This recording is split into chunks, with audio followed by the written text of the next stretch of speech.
Shalom, baik rekan-rekan, Bapak Ibu, sahabat-sahabat muda yang berada di tempat ini, ibadah secara onsite maupun rekan-rekan yang ada di luar gedung gereja ini dan beribadah secara online. Pertama-tama saya mengucapkan selamat Hari Raya Pentakosta dan saya doakan supaya kita tetap memiliki satu hati yang berkobar-kobar dengan roh Pentakosta yang telah terjadi 2000 tahun yang lalu dan masih tercurah di dalam kehidupan kita. Kita menjadi saksi yang baik dimanapun kita berada.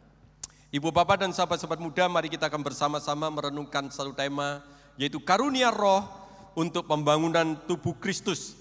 Di dalam surat Majelis dikatakan, kita membaca dari 1 Korintus pasal 12 ayat 4 sampai 31, namun kita akan membaca nasnya lebih dulu, nanti beberapa bagian akan kita bahas pada waktu khotbah berlangsung.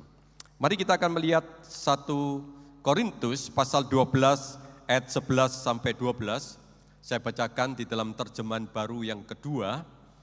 Demikian firman Tuhan. Namun semuanya ini dikerjakan oleh Roh yang satu dan yang sama, yang memberikan karunia kepada tiap-tiap orang secara khusus, seperti yang dikehendakinya. Sebab sama seperti tubuh itu satu, dan anggota-anggotanya banyak, dan semua anggota itu sekalipun banyak, memberikan satu tubuh, demikian pula Kristus. Ibu, Bapak, dan sahabat-sahabat muda, saya seringkali mendengarkan bagaimana setiap orang itu memiliki satu hati yang penuh dengan antusiasme yang tinggi kalau kita itu tahu ada barang-barang atau ornamen atau lukisan yang dikatakan sebagai satu lukisan yang unik, yang limited edition. Wah, kita bersama-sama memburunya, berapapun harganya kita buru. Saudara, saya membaca satu bagian di dalam artikel yang memuat tentang satu tas, ya, yang begitu luar biasa, limited edition, unik, saudara. Dikatakan tas ini Hermes, saudara, ya, dirancang oleh Pierre Hardy, dan di dunia itu hanya ada 3. Diciptakan dalam 2 versi, yang satu terbuat dari rose gold dan yang lainnya dari emas putih, dan kemudian dihiasi oleh 2.712 berlian. Wah, luar biasa ya. Wah, tapi jangan nanti saya pulang ada suami ngomong begini, gara-gara Pak Bambang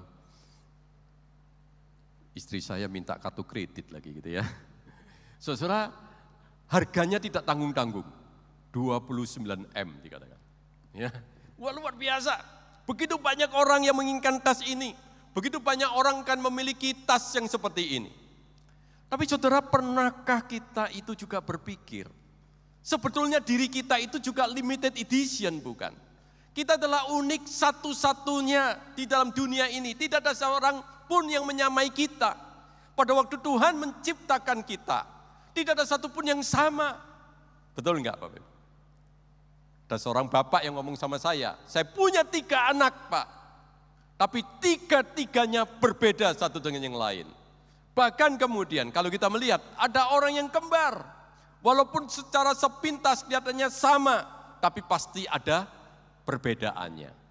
Nah, untuk itulah kemudian kita bersama-sama boleh melihat bagaimana Allah itu adalah Allah yang luar biasa, menciptakan bermiliar-miliar manusia, tidak ada satupun yang sama.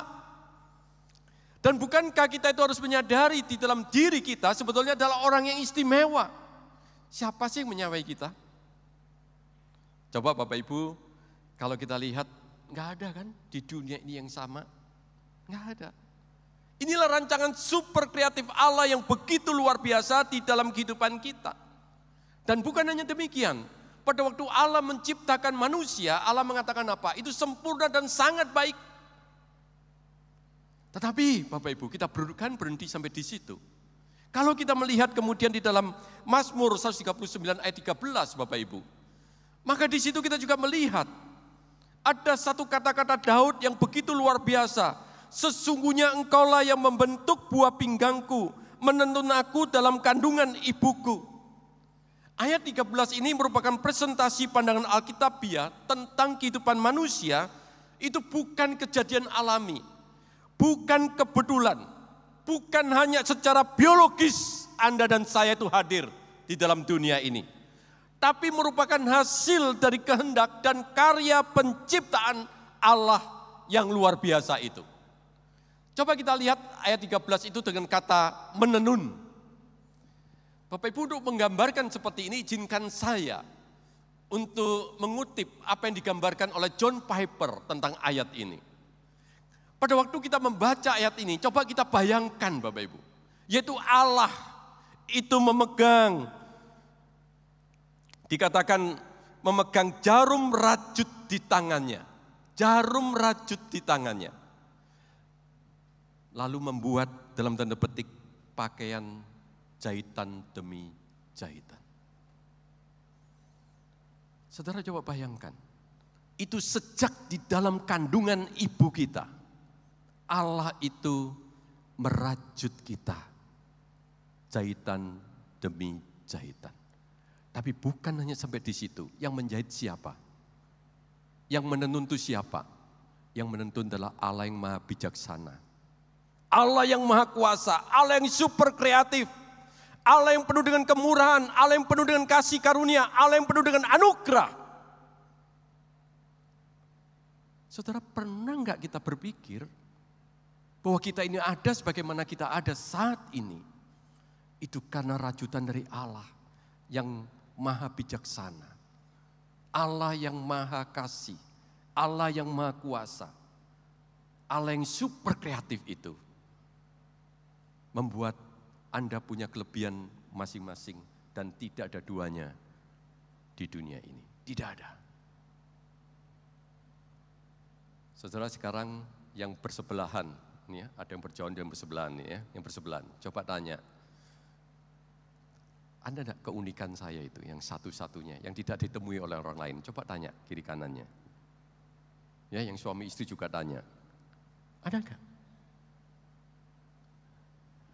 Saudara, kita bukan hanya sampai di situ, saudara. Kalau kita aja sudah kemudian bisa mengagumi Allah yang begitu luar biasa, menciptakan kita sedemikian istimewa, tidak ada duanya di dalam dunia kita ini. Saudara, John Piper itu mengatakan seperti ini, saudara.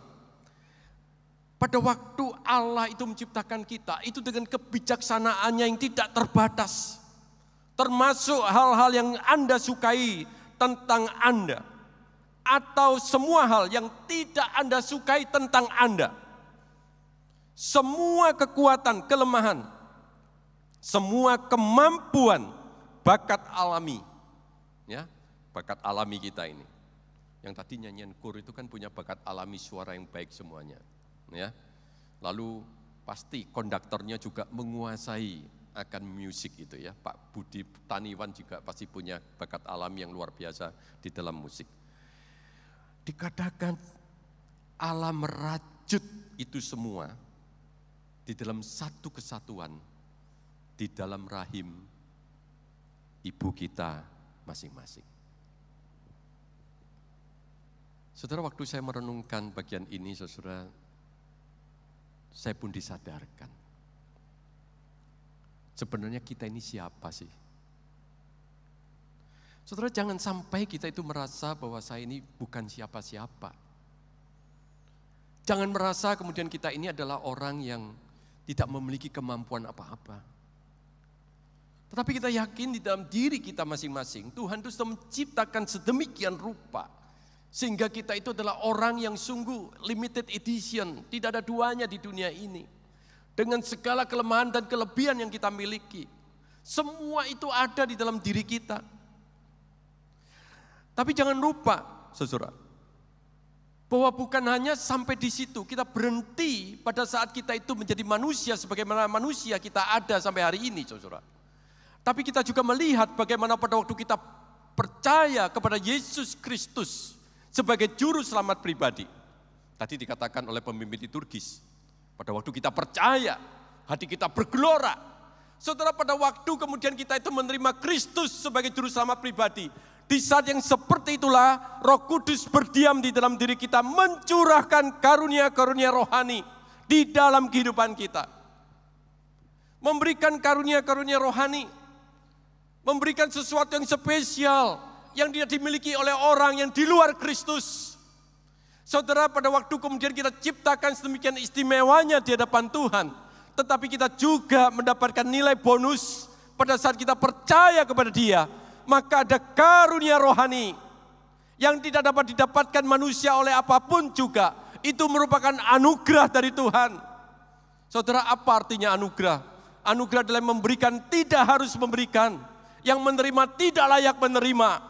Oleh karena dalam diri kita, pada waktu karunia rohani itu ada di dalam diri kita, saudara, kita harus bersyukur. Itu semata-mata karena karunia Allah, karena anugerah Allah. Saudara tidak bisa mendapatkan itu tanpa Allah yang memberikan. Dan jangan lupa, kita pun sebenarnya tidak layak untuk menerimanya, tetapi Tuhan itu memberikannya. Nah, sampai di situ saudara, kita akan bersama melihat apa sih definisi karunia rohani itu. Definisi karunia rohani itu adalah karunia Roh Kudus adalah keterampilan dan kemampuan unik.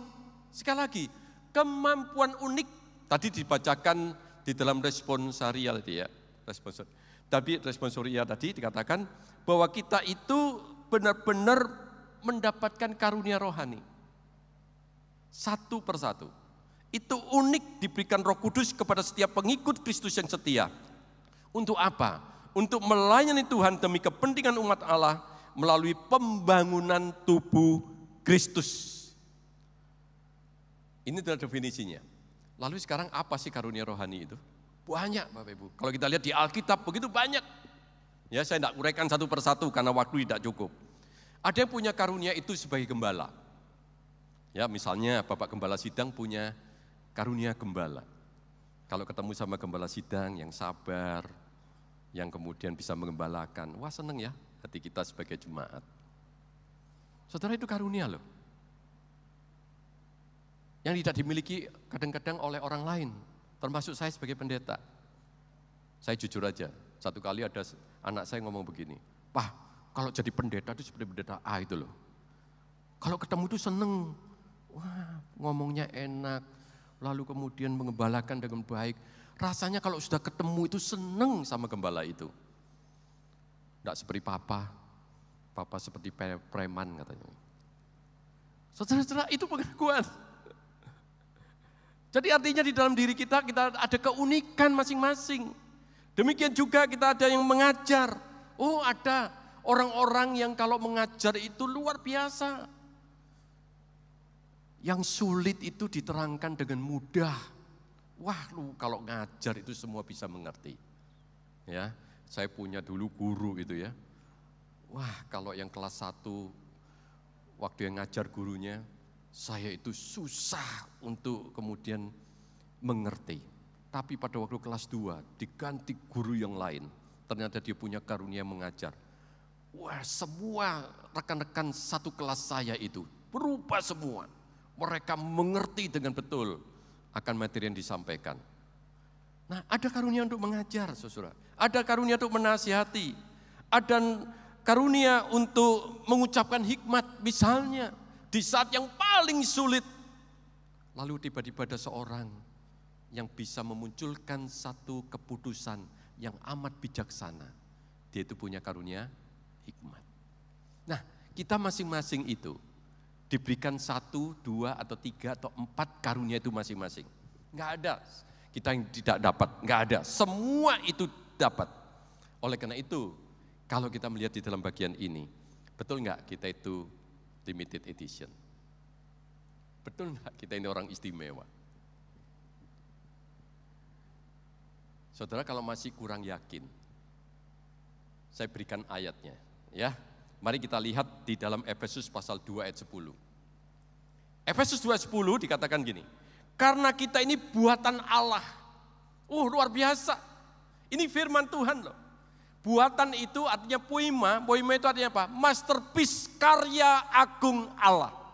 Nah saudara, kalau masih tidak yakin, kalau saudara karya agung Allah, Saudara coba lihat firman Tuhan ini. Siapapun di antara kita ini karya agung Allah, masterpiece dari Allah. Oleh karena itu, kita benar-benar harus berbangga. Di dalam kehidupan kita sebagai anak Tuhan, Tuhan memandang kita itu masterpiece. Memandang setiap kita itu karya agung Allah. Saudara, kalau kemudian di dalam diri kita ini adalah karya agung Allah, saudara, seharusnya dalam diri kita itu mengagumi Allah yang sudah menjadikan kita ada sampai hari ini. Dan Tuhan memberikan karunia roh di dalam diri kita masing-masing. Sampai Allah mengatakan, engkau adalah buatan Allah. Engkau adalah masterpiece Allah. Oleh karena itu dalam diri kita, jangan sampai ada yang merasa, saya ini bukan siapa-siapa. Saya tidak punya keterampilan, saya tidak punya kemampuan. Enggak seperti si A, si B, si C, si D, itu hebat-hebat. Kalau saya enggak bisa apa-apa. Enggak ada. Di hadapan Allah, semua kita adalah masterpiece Allah. Nah, pada waktu kemudian Tuhan mengatakan masterpiece dari Allah, itu kemudian untuk apa, saudara? Yaitu supaya kita ini melakukan pekerjaan baik yang dipersiapkan Allah sebelumnya. Artinya satu pekerjaan Allah yang sudah dipersiapkan Allah sebelumnya. Berarti kita harus hidup di dalam satu kehidupan sesuai dengan master plan dari Allah. Allah sudah persiapkan diri kita masing-masing. Hari ini sudah ada master plan-nya. Kalau Bapak Ibu dan sahabat-sahabat muda berjemaat di GMI Immanuel di sini, itu juga merupakan master plan dari Allah. Supaya kita masing-masing dengan segala kelemahan dan kelebihan kita masing-masing, dengan karunia roh yang Tuhan anugerahkan di dalam diri kita. Untuk apa? Mari kita berjalan sesuai dengan master plan Allah. Allah punya maksud kalau saya berjemaat di sini. Pasti Tuhan inginkan saya melakukan pekerjaan Allah. Lalu pekerjaan Allah itu apa, saudara? Di dalam Efesus pasal 2 ayat 10 itu dikatakan, saudara ya, bahwa kita itu supaya hidup di dalamnya. Kita harus hidup di dalamnya. Kalau kita hidup di dalamnya itu hidup di dalam apa? Efesus pasal 4 ayat 12 itu mengatakan bahwa kita itu harus hidup untuk pembangunan tubuh Kristus. Itu tema kita pada hari ini. Itu tema kita pada hari ini. Nah, sekarang bagaimanakah kita ini yang sudah kemudian memiliki karunia rohani, bagaimanakah kemudian dalam kehidupan kita ini harus melakukan master plan Allah untuk pembangunan tubuh Kristus. Supaya karunia rohani ini benar-benar maksimal. Ada dua hal yang harus kita lakukan. Agar karunia rohani ini diberikan kepada kita untuk pembangunan tubuh Kristus bisa secara efektif, akan membuahkan pelayanan yang memuliakan nama Tuhan. Yang pertama adalah, saudara, kita itu harus hidup di dalam kesatuan, di dalam keberagaman. Unity in diversity. Saudara, mana dasar Alkitabnya? Dasar Alkitabnya dari 1 Korintus pasal 12 ayat 4-6. Saudara enggak usah buka Alkitab karena langsung di sini, saudara ya, intisarinya. Di sana dikatakan begini, ada berbagai karunia roh yang diberikan. Tadi karunia rohnya sudah banyak ya, ada berbagai karunia. Siapa yang menjatah, siapa yang mendistribusikan, itu Roh Kudus, satu roh. Lalu kedua, ada berbagai pelayanan. Pelayanan untuk siapa? Pelayanan untuk Tuhan yang satu juga. Lalu kita melakukan berbagai kegiatan, pekerjaan yang kita lakukan dalam pelayanan. Itu pekerjaan siapa? Pekerjaan Allah yang kita lakukan. Tadi kan di dalam Efesus pasal 2 ayat 10 dikatakan yang dipersiapkan Allah sebelumnya. Jadi kita melakukan pekerjaan Allah di dalam kehidupan kita ini. Nah, mari kita ulangi juga 1 Korintus pasal 12 ayat 11-12. Namun semuanya ini dikerjakan oleh Roh yang satu dan yang sama, yang memberikan karunia kepada tiap-tiap orang secara khusus seperti yang dikehendakinya. Sama seperti tubuh itu satu dan anggota-anggotanya banyak, dan semua anggota itu sekalipun banyak merupakan satu tubuh, demikian pula Kristus. Di dalam ayat 11 dan 12 ini penekanan secara khusus menekankan adanya perbedaan. Ya, ada perbedaan. Tetapi ada kesatuan, ada unity yang harus diperlihatkan melalui jemaat yang bergabung di GMI Gloria ini. Saudara, apa artinya unity di sini? Unity, kesatuan yang di dalamnya terdapat perbedaan, namun tidak meniadakan perbedaan. Unity itu. Ada kesatuan di dalam keberbedaan, tapi kita tidak meniadakan perbedaan itu. Karena perbedaan itu saling melengkapi dan saling melayani satu dengan yang lainnya. Ibu bapak, kalau kita ini seragam semuanya. Oh, mungkin kita mengatakan, wah Pak, kami itu kompak karena kami semua sama. Ya, seragam. Di dalam karunia rohani kami seragam semuanya. Kami kompak Pak. Akan menghasilkan sesuatu yang luar biasa di dalam pelayanan kami. Tapi ingat loh, di dalam kelebihan kita pasti ada kekurangannya, bukan? Tidak ada manusia yang sempurna. Nah, itulah dikatakan oleh Rasul Paulus. Kita itu punya karunia rohani masing-masing.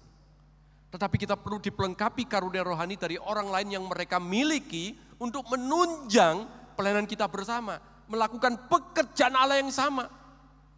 Nah, di sini kita melihat bahwa sebetulnya Paulus itu mengatakan perlu ada unity, bukan uniform. Saudara, uniform itu kesatuan karena persamaan yang meniadakan perbedaan. Enggak. Tapi kita perlu unity di dalam kehidupan kita masing-masing. Supaya sungguh-sungguh kita ini dapat melakukan pekerjaan Tuhan itu secara luar biasa. Sekarang pertanyaan kita adalah begini. Pak, bagaimana kita itu bisa unity? Apa yang mengikat kita? Betul enggak? Kita ini masing-masing kok. Pribadi masing-masing. Lalu apa yang menjadi ikatan kita?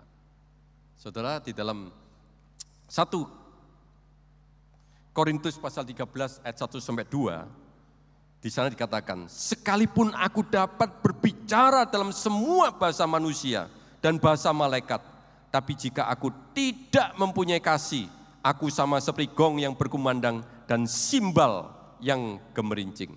Sekalipun aku mempunyai karunia untuk bernubuat dan aku mengetahui segala rahasia dan memiliki seluruh pengetahuan, dan sekalipun aku memiliki iman yang sempurna untuk memindahkan gunung, tapi jika aku tidak mempunyai kasih, aku sama sekali tidak berguna. Rasul Paulus mengatakan kasih karunia itu, kalau kita tidak dibarengi dengan kasih satu dengan yang lainnya, itu tidak berguna. Jadi intinya kalau boleh saya katakan melalui bagian ini, saudara, adalah keberagaman fungsional kita ini masing-masing. Dengan kelemahan, kelebihan kita masing-masing secara lahiriah, ditambah dengan karunia roh kita masing-masing, kita punya keberagaman fungsional. Tetapi kita harus juga punya kesatuan relasional dalam kasih, menghasilkan satu sinergi bagi pelayanan melalui gereja ini. Jadi sekali lagi, saudara, kita perlu keberagaman fungsional. Nggak bisa semua sama. Tetapi kita juga punya kesatuan relasional dalam kasih itu. Itu perlu, saudara, untuk menghasilkan satu sinergi di dalam pelayanan kita masing-masing. Kalau nggak bisa, saudara. Oleh karena itu, saudara, saya mengutip ilustrasi yang disampaikan oleh John Stott di dalam tafsiran kitab Efesus. Dia mengatakan, ya, ada 3 model jemaat. Yang pertama adalah piramida. Nah, model yang piramida ini adalah pendeta itu tingkat yang paling atas sebagai bos jemaat.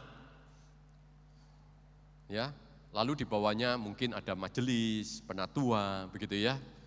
Lalu ada pengurus komisi atau kategorial dan sebagainya. Baru yang di bawah itu jemaat. Ibu bapak, ini sesuai Alkitab enggak?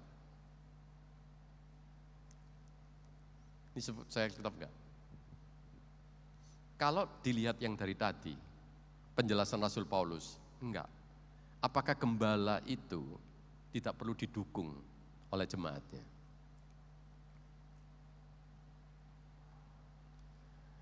Saudara-saudara, kalau hierarki itu seperti ini, maka semua perintah gembala harus langsung dilaksanakan. Ya. Dan John Stott itu memberikan kepada kita satu istilah. Inilah model tradisional, dikatakan. Satu model yang tradisional yang dijalankan begitu banyak gereja. Segala sesuatu urusannya adalah pendeta. Mudah-mudahan tidak terjadi di sini. Ada pendeta ngomong sama saya begini, "Tuh Pak, saya di sini ngurus mulai supir sampai OB, sampai administrasi, sampai mengatur acara, segalanya itu saya." Jadi artinya apa?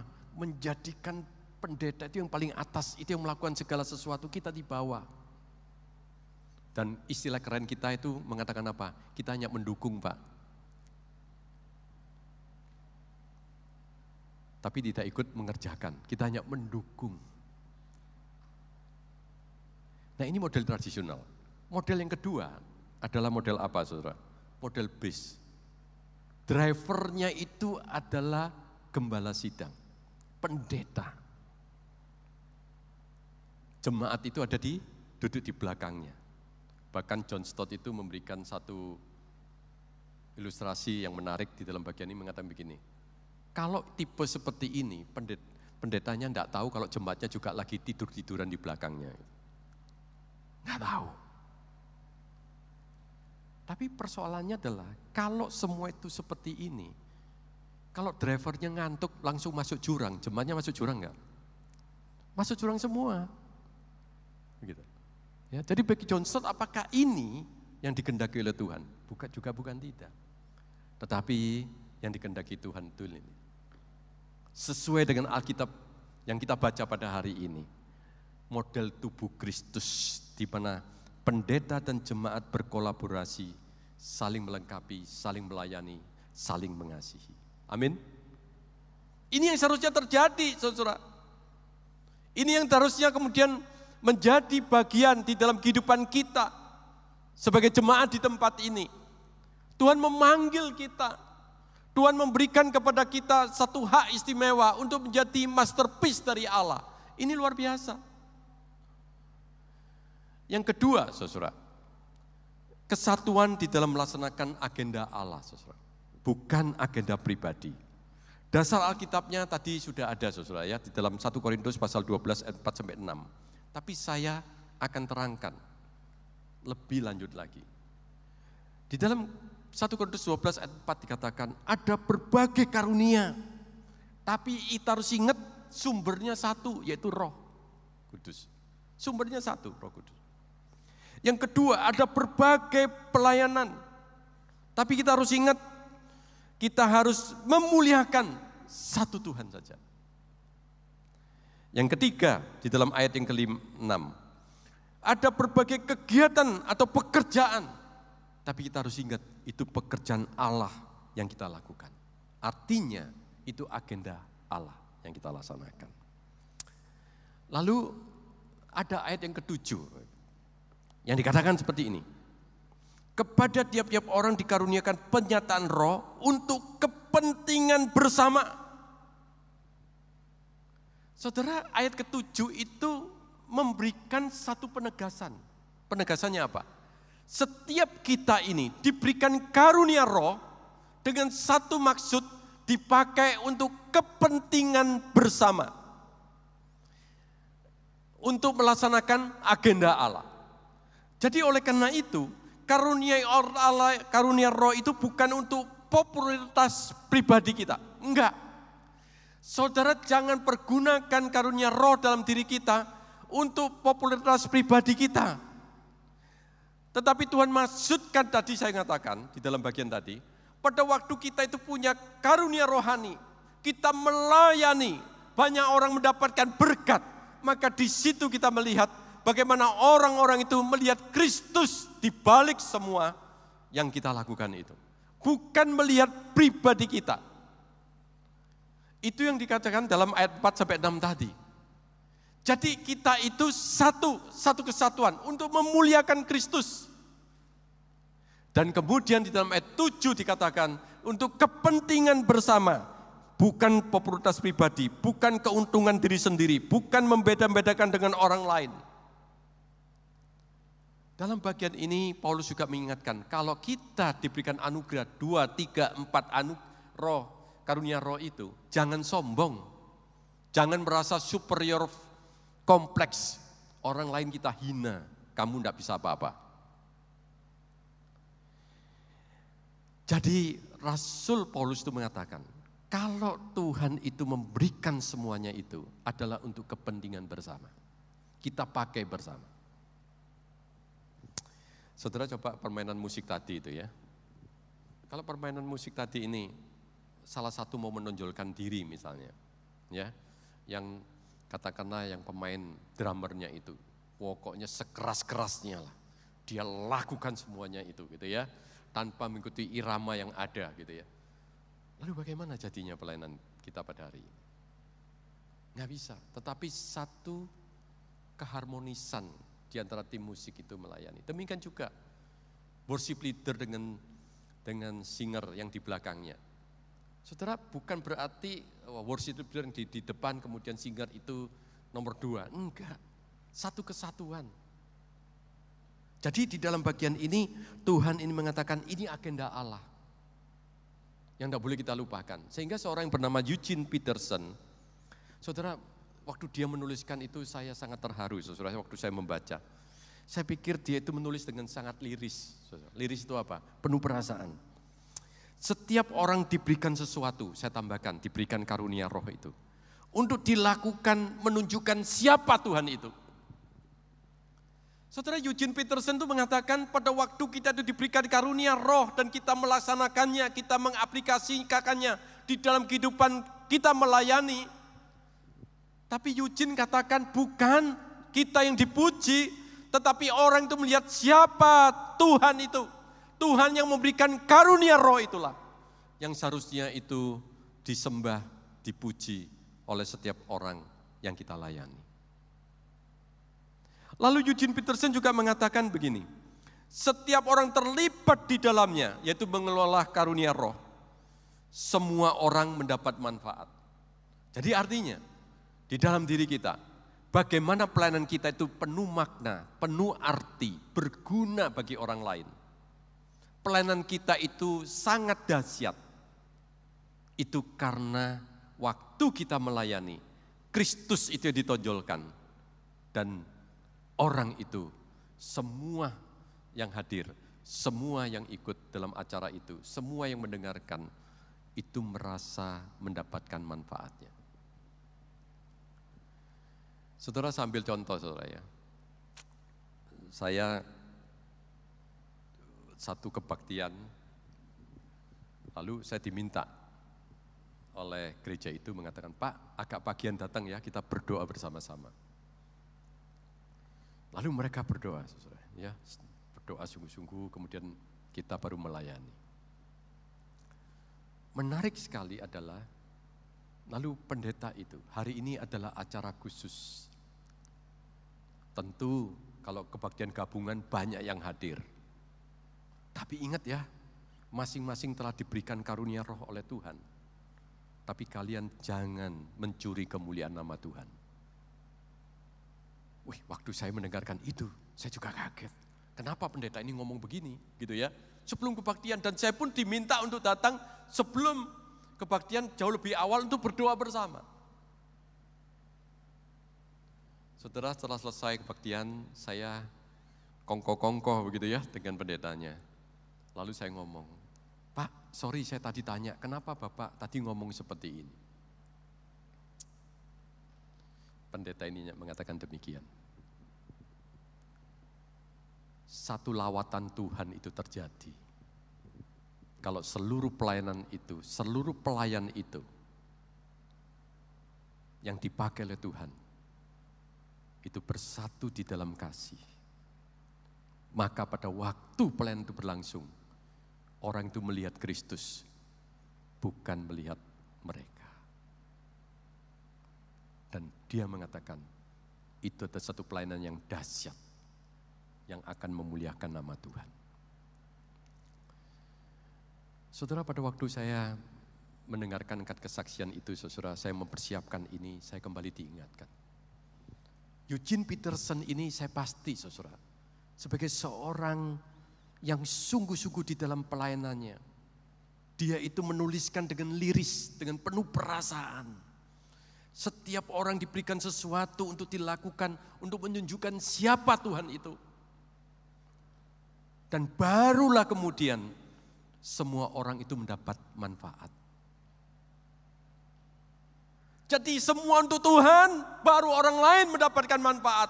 Itulah pelayanan yang dikehendaki Tuhan. Itulah agenda Allah. Supaya setiap pelayanan kita lakukan, Allah yang dipermuliakan. Pekerjaan Allah yang dinomorsatukan, bukan kepentingan pribadi kita. Saudara, saya juga ingin mengatakan ada satu perkataan yang luar biasa juga dari Sinclair Ferguson, saudara. Dia mengatakan seperti ini, seseorang yang sungguh-sungguh sibuk untuk pekerjaan Tuhan, tidak mempedulikan apakah mereka dilihat atau tidak. Wah, luar biasa. Ferguson itu sungguh-sungguh mengatakan orang yang sibuk untuk pekerjaan Tuhan, mereka tidak mempedulikan apakah mereka dilihat atau tidak. Dan apakah mereka mendapatkan posisi di gereja atau tidak. Mereka tidak memandang posisi itu, saudara. Sebab hamba seperti Kristus selalu sibuk demi kepentingan orang lain, bukan kepentingan diri mereka sendiri. Saudara, bayangkan kalau kita semua melayani, kita satu dengan yang lain saling mengasihi, saling menopang, saling melayani, saling melengkapi. Apakah penting ada posisi kita di dalam kehidupan di gereja kita ini? Apakah penting, saudara? Enggak.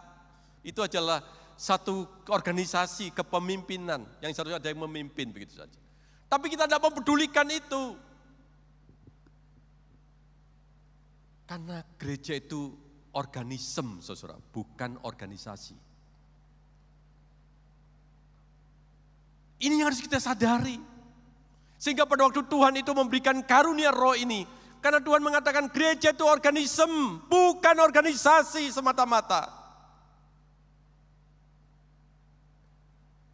Jangan anggap kita melayani. Dan kemudian kita bersama-sama memikirkan tentang posisi kita. Saudara, kita tentu akan bertanya, saudara. Lalu apa hasilnya? Tentu kita itu selalu ngomong hasil gitu ya. Kalau bisnis kita setelah lahir selalu ngomong begini. Kalau saya lakukan ini, apakah saya cuan apa enggak? Gitu ya.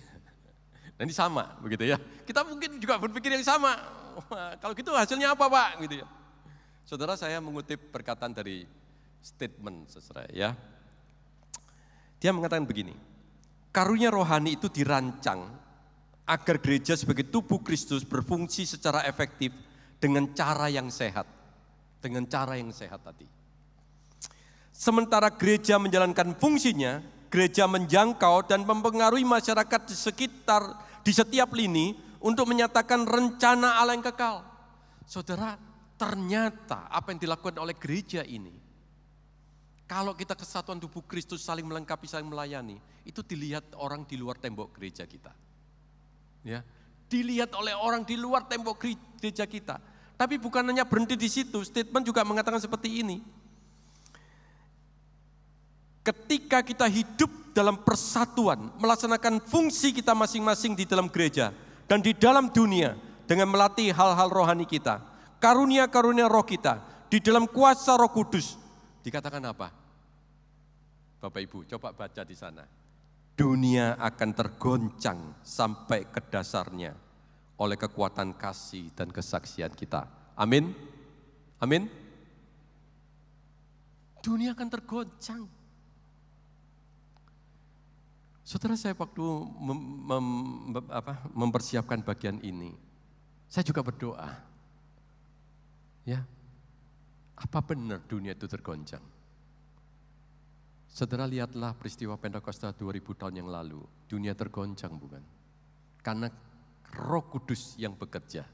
Sekali lagi, bukan kemampuan kita, tetapi Roh Kudus yang bekerja.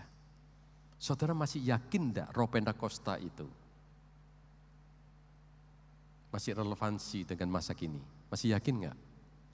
Bukankah kita masih yakin Roh Kudus yang sama itu sudah diam di dalam diri kita, yang memampukan kita untuk melayani bersaksi bagi dunia ini, dan itu akan membuat dunia itu akan tergoncang. Saudara, 15 November 2022 ada berita viral. Saudara tahu enggak? 15 November yang lalu ada berita viral yang luar biasa. Mungkin banyak yang tidak perhatikan, saudara ya. Penduduk dunia mencapai 8 miliar. Wah, saudara, pada waktu itu semua aplikasi ya, koran-koran maupun dari majalah maupun dari berbagai website begitu ya, yang menceritakan tentang penduduk dunia sudah mencapai 8 miliar. Saudara, siang hari saya mendapatkan itu, saya di kantor. Waktu membaca 8 billion ini, saudara. Billion ini. Saya berlutut, saudara, berdoa. Kenapa, saudara? Melihat angka ini, saya berlutut di hadapan Tuhan dan mengatakan, Tuhan, masih ada 5 sampai 5,5 miliar orang yang belum mendengar Injil. Saudara, hari ini hati kita masih terpanggil enggak? 5 sampai 5,5 miliar orang belum mendengar akan Injil. Bagaimanakah kita menjangkau mereka? Tuhan sudah memberikan saudara dan saya sebagai masterpiece Allah. Tuhan sudah mempersiapkan pekerjaannya. Apakah kita mau, saudara, berjalan di dalam pekerjaan Allah itu? Kita sungguh-sungguh mau dipakai oleh Tuhan di dalam kehidupan kita. Walaupun kita bersaksi, hanya bersaksi. Tapi saudara, bukankah pekerjaan Tuhan itu sangat luas?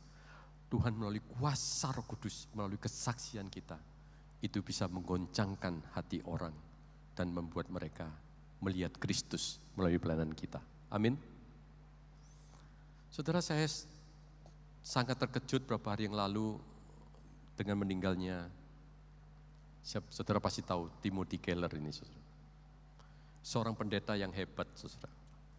Yang mendirikan Redeemer City to City, satu organisasi nirlaba. Saudara, dia mendirikan gereja di New York dengan satu maksud, untuk menjangkau marketplace. Pelayanan di marketplace, saudara. Tetapi dia hanya berjanji mendirikan gereja ini saja dan tidak buka cabang. Setelah itu dia mendirikan City to City, saudara. Satu organisasi nirlaba untuk melengkapi para pemimpin SDM di dalam perintisan gereja di seluruh dunia. Dan kalau gereja itu berdiri tidak perlu pakai nama Redeemer, gerejanya dia. Enggak perlu. Dia bekerja di dalam interdenominational, artinya semua interdenominasi boleh ikut bersama dengan dia. Tetapi yang ditekankan oleh dia adalah gereja itu harus berpusatkan pada gospel, pada Injil. Bagaimana gereja itu harus punya budaya Injil, baik ibadahnya, pemberitaan firman Tuhan, seluruh pelayanannya, kepemimpinannya, semua berbudaya Injil. Saudara, begitu banyak gereja yang berbeda dengan kita, bergabung dengan mereka, gereja itu berubah budayanya menjadi budaya Injil yang diberitakan di sana.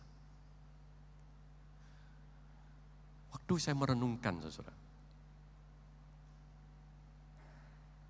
apa yang dilakukan oleh beliau ini, sungguh luar biasa, bukan? Hari ini di sekitar 200 sekian negara. Orang hebat, saudara. Tetapi dia adalah orang yang selalu menggunakan seluruh talenta dan karunia rohani dari seluruh jemaat dan orang-orang di seluruh dunia untuk bersama-sama melakukan gerakan yang seperti ini. Perintisan gereja di tempat marketplace, di mana-mana. Di Jakarta sudah ada, di Surabaya sudah ada, di Bandung sudah ada yang ikut. Tetapi yang saya maksudkan adalah bahwa ada orang-orang di dalam kehidupan mereka itu tidak menomorsatukan kepentingan pribadi mereka. Karunia rohani yang dimilikinya dibagikan untuk orang banyak. Nah, pada hari ini saya mengakhiri khotbah ini dengan satu hal, yaitu mari kita renungkan. Saudara dan saya adalah masterpiece dari Allah. Dan kita dipanggil untuk melaksanakan master plan dari Allah. Saudara tidak sendirian. Kita bersama-sama. Tapi terlebih dari itu adalah Roh Kudus Tuhan. Itu yang akan menyertai kita. Amin. Saudara akan dipakai oleh Tuhan secara luar biasa. Mari kita berdoa.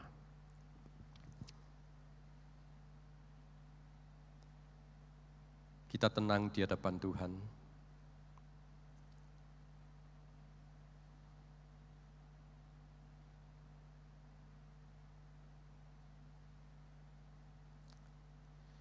Saudara coba renungkan siapa diri Anda sekarang ini. Bukan hanya di hadapan keluargamu, tapi di hadapan Tuhan. Siapa diri Anda? Tuhan telah menenun kita sejak di dalam kandungan ibu kita. Saudara, ada bukan sekedar karena itu semata-mata karena biologis, tapi Tuhan menenun di dalam kandungan ibu kita.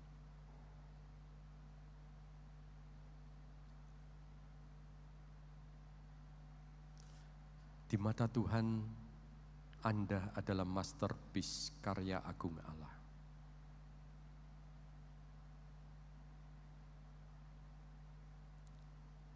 Oh, sesuatu yang luar biasa. Bukan kita melihat ciptaan orang lain menjadi masterpiece, tapi justru Allah yang melihat kita adalah masterpiece. Allah ingin saudara untuk hidup sesuai dengan master plan-Nya. Melalui gereja ini, melalui GMI Immanuel ini.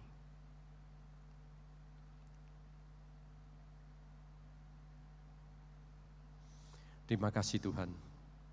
Kiranya firman Tuhan tidak berhenti di sini, tapi terus menggelora di dalam hati setiap kami.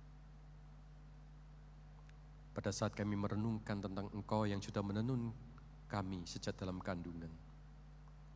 Ada maksud-maksud Tuhan yang harus kami kerjakan di dalam dan melalui hidup kami. Pakailah kami ya Tuhan, dimanapun kami berada, di keluarga kami, di tempat kami bekerja, di tempat kami bersosialisasi. Tuhan, pakailah kami sebagai alat-Mu, sebagai saksi-Mu untuk memenangkan akan dunia ini. Di dalam nama Tuhan Yesus Kristus kami menaikkan doa kami. Amin.